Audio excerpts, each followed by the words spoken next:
ဒီတစ်ခေါက်မှာတော့ planning tools တွေမဟုတ်ဘဲနဲ့ makeup brush တွေနဲ့ကျွန်တော်တို့ blending လုပ်လို့ရလားဆိုတဲ့ဟာကိုတစ်ချက်ဆွဲကြည့်ပါမယ်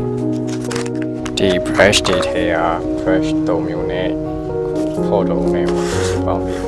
blending လုပ်တဲ့နေရာမှာသုံးကြည့်ချင်ပြီပေါ့နော်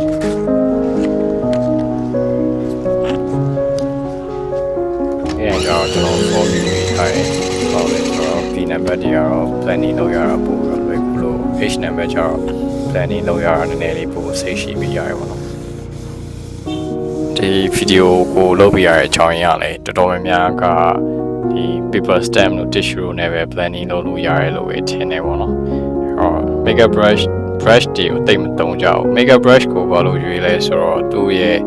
makeup brush ရဲ့ဒီစုပ်တံအမွေတွေကအဲ့လိုမျိုးနူးညံ့နေပေါ့နော်နူးညံ့နေဆိုတော့ကျွန်တော်တို့ခဲမုန်းတဲ့အချိန်မှာပို့ပြီးတော့အဆင်ပြေရရှားသက်ပို့ကောင်းနေပေါ့နော်အဲဒါကြောင့်ကျွန်တော်ကတော့တော်တော်များ makeup brush အသေးလေးကိုသုံးတာများတယ်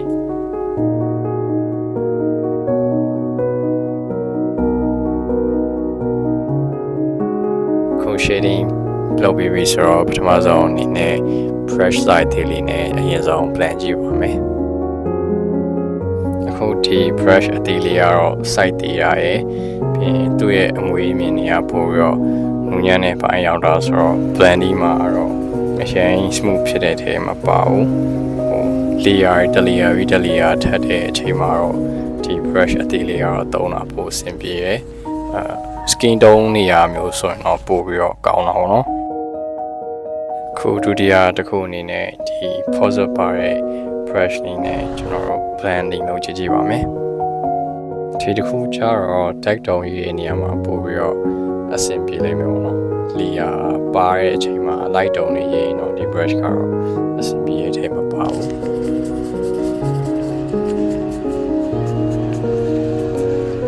ဒီတတိယတစ်ခုအနေနဲ့ကျတော့ကျွန်တော်ဖော်တုံနဲ့ plan ခြင်းပဲပေါ့နော်ဒီဖော်တုံကကျတော့ area ကြည်ကြဲမှာ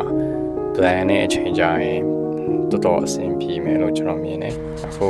planning လုပ်တဲ့ဟာတော့တော်တော်လေးကို smooth ဖြစ်တဲ့ထဲပါတယ်ပေါ့နော်ရှေ့ရ brush နှစ်ခုထပ်ပေါ့အခုဒီ၃ခုမှာဖော်တုံကတော့လုံးဝ smooth ဖြစ်တဲ့ထဲပါတယ်ဒုတိယတစ်ခုကကျတော့ကျွန်တော်ဒီ K texture အောင်မပြောက်ဘူးပေါ့နော်ပထမ brush ကကျတော့လည်းနည်းနည်းလေးတော့ကျန်နေပေါ့ဒီနောက်ဆုံးတစ်ခုအနေနဲ့ကျွန်တော်ဒီ brush size အကြီးနဲ့ပေါ့နော်အကြီးနဲ့ချက်လာ blending လုပ်ကြည့်မယ်သူရဲ့ blending လုပ်တဲ့ရလဒ်ကဘယ်လောက်ထိတောင်းမလဲပေါ့ brush ကကြီးရဲ့အတွက်ဒီ blending အားတော့တိတ်မရှိဘူးပေါ့နော်ကျွန်တော်ကတော့ဒီ brush အကြီးကို portrait ရေးတဲ့အချိန်မှာတော့မျက်နှာပြင်တစ်ခုလုံးဟိုlayer ပါလေး blend တဲ့အနေနဲ့အသုံးပြုရယ်